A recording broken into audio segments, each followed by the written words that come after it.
Hello students, so in the part second we have discussed some uses of oxygen and the importance of oxygen. ठीक है, उसके बाद बेटा दो points और रहते थे ऑक्सीजन के ही, तो we will discuss in this part. देखिए, human beings cannot breathe in oxygen dissolve in the water. ठीक है, देखिए जो एक्वाटिक एनिमल्स होते हैं जो रिवर और ओशंस के अंदर रहते हैं या पॉन्ड्स के अंदर रहते हैं, तो they have tendency and they have capability, they have capacity कि वो जो वाटर में ऑक्सीजन डिजॉल्व है वो उसको एब्जॉर्ब कर लेते हैं और उसके थ्रू वो रेस्पायर करते हैं. बट ह्यूमन बींग्स के अंदर बेटा ये टेंडेंसी नहीं है कि वो वाटर के अंदर डिजॉल्व ऑक्सीजन को एब्जॉर्ब नहीं कर सकते हैं. तो इसीलिए बेटा जो भी आपके डीप सी डाइवर्स होते हैं, देखिए जो आपके सी डाइविंग स्क्यूबा डाइवर्स होते हैं, they always carry oxygen cylinder with them. वो हमेशा ऑक्सीजन सिलेंडर अपने साथ रखते हैं क्योंकि वहाँ पर वो उस वाटर में जो डिज़ोल्व है ऑक्सीजन उसको एब्जॉर्ब नहीं कर पाते हैं. और जितना ज़्यादा बेटा वो ओशन के या किसी भी रिवर के बिल्कुल डीप में चले जाते हैं तो वहाँ पर ऑक्सीजन की उनकी बॉडी में डेफिशिएंसी हो जाएगी. तो ताकि बॉडी में डेफिशिएंसी ना होने पाए, ना कमी होने पाए, इसीलिए वो हमेशा ऑक्सीजन सिलेंडर्स को अपने साथ कैरी करते हैं. और आपने देखा होगा कि कभी कभी देखा होगा तो हॉस्पिटल्स में भी जो पेशेंट्स होते हैं उनको भी, जिनको ब्रीदिंग प्रॉब्लम होती है, तो उनको भी ऑक्सीजन की सप्लाई की जाती है. ठीक है बच्चे, तो यहाँ तक हमने डिस्कस किया about the uses of oxygen. And now we will discuss about an activity, that is activity 17.4. In this activity you will observe that oxygen present in air is needed for combustion. ठीक है, इस activity से बेटा हम ये observe कर सकते हैं कि why oxygen is needed for combustion, कि क्यों कम्बशन के लिए ऑक्सीजन की रिक्वायरमेंट होगी. तो फर्स्ट ऑफ ऑल क्या करना है, you have to go to a room. एक रूम में जाएंगे बच्चे और वहाँ पर आपको विंडोज़ और डोर्स को क्लोज कर देना है और इनफैक्ट फैंस को भी बंद कर देना है. आपने क्या करना है, you have to take the 3 candles. ठीक है, उन 3 कैंडल्स आपने लेनी है जिस तरीके से बेटा यहाँ पिक्चर में शोन की गई है.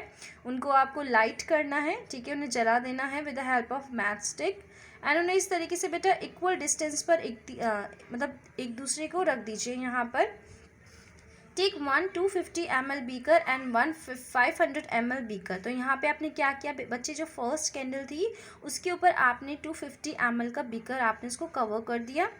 एंड ये जो सेकेंड वाली जो कैंडल थी, ठीक है, तीनों बर्न कर दी गई हैं ये. ठीक है, तो उसके बाद आपने सेकेंड वाली कैंडल के ऊपर 500 ml का बीकर आपने लगा दिया.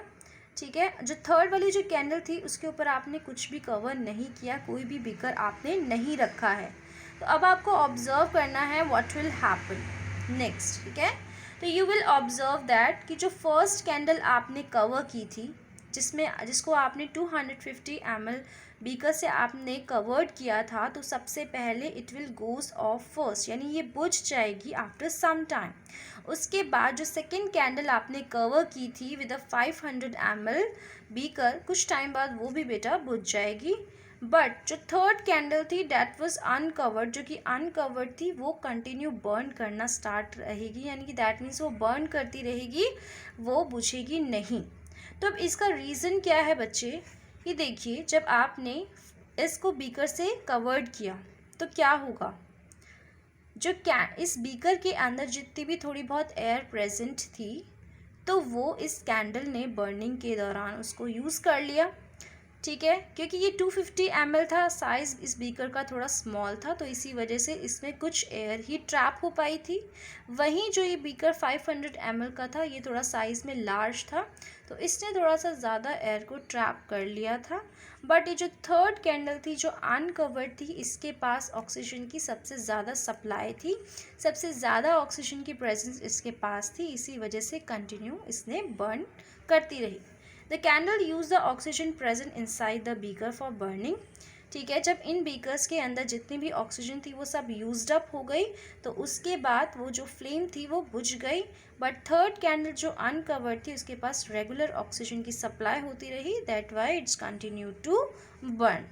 दैट्स वाई इससे हम क्या कंक्लूजन निकालते हैं कि that oxygen present in air is needed for the combustion. Next जो गैस है बेटा वो है आपकी कार्बन डाइऑक्साइड.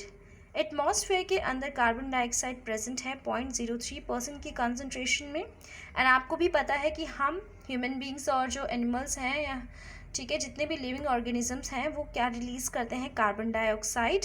ठीक है, तो प्लांट्स उस कार्बन डाइऑक्साइड को लेते हैं एंड इन रिटर्न वो हमें ऑक्सीजन देते हैं। Plant use carbon dioxide to synthesize food by the process of photosynthesis. You all know that बच्चे की फोटोसिंथेसिस का जो प्रोसेस है this is perform by the plant and for this process plants को कार्बन डाइऑक्साइड की ज़रूरत होती है। Human beings and animals take in oxygen from the atmosphere and releases the carbon dioxide during the breathing. Human beings और जो animals होते हैं, देखिए बच्चे यहाँ पर ये human being है और ये कोई भी animal लीजिए, ठीक है। ऑलमोस्ट जितने भी एनिमल्स हैं ह्यूमन बींग्स हैं वो सभी कार्बन डाइऑक्साइड को रिलीज़ करते हैं। देखिए यहाँ पर एक साइकिल भी है बच्चे, फिगर 17.5 में देखिए यहाँ पर एक अच्छी से साइकिल भी ड्रॉन है, तो you will clearly understood it कि देखिए यहाँ से इस ह्यूमन बींग ने और इस एनिमल ने CO2 यानी कार्बन डाइऑक्साइड गैस को रिलीज़ किया और इनसे रिलीज़ की गई गैस CO2 गैस को किसने ले लिया, इस ट्री ने ले लिया। ठीक है बच्चे, वही इस ट्री से क्या मिली, ऑक्सीजन। उस ऑक्सीजन को किसने लिया, इसने एनिमल ने भी लिया और उसी ऑक्सीजन को मैन ने भी लिया। ठीक है बच्चे, तो आप कहेंगे that human beings and animals they take in oxygen from the atmosphere, तो वो एटमॉस्फेयर से ऑक्सीजन को लेते हैं एंड ब्रीदिंग के दौरान कार्बन डाइऑक्साइड को एक्सहेल करते हैं, रिलीज़ करते हैं। तो इस तरीके से प्लांट्स और एनिमल्स एक दूसरे को हेल्प करते हैं इन द गैसेस एक्सचेंज, यानी कि वो आपस में गैस ही तो एक्सचेंज कर रहे हैं। प्लांट्स ऑक्सीजन दे रहे हैं, हम ऑक्सीजन ले रहे हैं, ठीक है, हम कार्बन डाइऑक्साइड रिलीज़ कर रहे हैं और प्लांट्स उसी कार्बन डाइऑक्साइड जो हम छोड़ते हैं बेटा, हम जो रिलीज़ करते हैं कार्बन डाइऑक्साइड, प्लांट्स हम और एनिमल्स, ह्यूमन बींग्स और एनिमल्स के थ्रू रिलीज़ की गई कार्बन डाइऑक्साइड गैस को यूज़ कर रहे हैं plants for the photosynthesis process. On burning plant and animal matter consume oxygen and mainly release carbon dioxide in the atmosphere along with the few other gases. जब भी कोई भी plant और animal matter को हम बर्न करते हैं बच्चे, तो हमेशा वो ऑक्सीजन को कंज्यूम करता है, ऑक्सीजन को यूज़ करता है और हमेशा एटमॉस्फेयर में किसी भी चीज़ को बर्न करने पर यू विल फाइंड कि आप उसमें किस चीज़ का रिलीज़ होता है, ऑलवेज कार्बन डाइऑक्साइड उसमें हमेशा रिलीज़ होती है, उसके साथ साथ कुछ अदर गैसेस भी रिलीज होती हैं। देखिए, if a material is burn in a close room, अगर आपने कोई भी एक रूम है जिसको आपने बंद कर दिया, उसमें आप किसी मटेरियल को बर्न करते हैं, तो after some time carbon dioxide accumulate हो जाती है। क्योंकि बच्चे अब वो कमरा बहुत बंद है, तो उस बंद कमरे में कोई चीज़ आपने बर्न की तो क्या होगा, उसमें बहुत ज़्यादा कार्बन डाइऑक्साइड गैस एक्यूमुलेट हो जाती है, ठीक है, जिसकी वजह से थोड़ा सा सफोकेशन की प्रॉब्लम होती है, थोड़ा सांस लेने में प्रॉब्लम होती है, ठीक है, थोड़ा घुटन महसूस होती है। अब बात करते हैं बच्चे हम वाटर वेपर के बारे में। तो आपको पता है कि वाटर जो है हमारे एटमॉस्फेयर में, एनवायरनमेंट में वाटर वेपर्स की फॉर्म में ऑलरेडी प्रेजेंट होता है। यू ऑल नो दैट कि वाटर की हीटिंग से और इवेपोरेशन की वजह से वाटर वेपर्स फॉर्म होती हैं और यही जब वाटर वेपर्स आपके स्काई में फॉर्म होती हैं, एटमॉस्फेयर में फॉर्म होती हैं, यही आपकी रेन ड्रॉप्स की फॉर्म में वापस अर्थ पर आ जाती हैं। तो बच्चे वाटर साइकिल तो आपने पढ़ा होगा अच्छे से। तो वाटर वेपर जो है वाटर साइकिल का एक इम्पॉर्टेंट पार्ट है।